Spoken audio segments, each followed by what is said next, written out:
Donald Trump has claimed re-electing President Joe Biden could lead to World War III.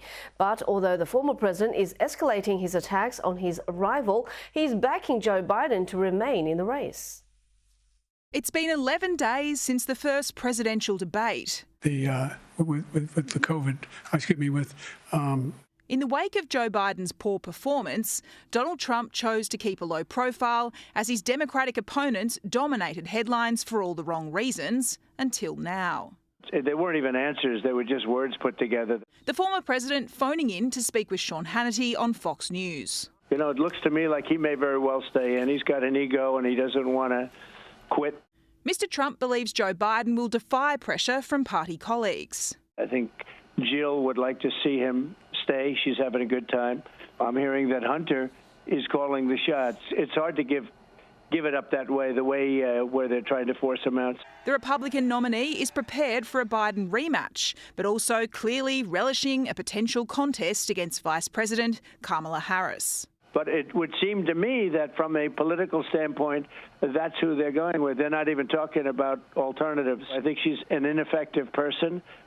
She was in charge of the border. She's never been there. It's a preview, in part, of the rhetoric that will feature prominently at next week's Republican National Convention. Donald Trump even making this incendiary claim in the wake of increased migrant crossings at the southern border. I'm worried about our national security like never before. Well, the one thing you haven't said tonight that you always say is that it's 100% certain that we're going to have a terror attack, and I agree with you on that. It's 100% certain. Going further, claiming a second Biden term will lead to global conflict. We're heading into World War III, in my opinion, with this man semi-running things, because he's not running things. Attacks on President Biden's record will feature strongly when Republicans convene in the battleground state of Wisconsin next week. Mr. Trump also teased he wants to use the event to reveal his vice presidential pick.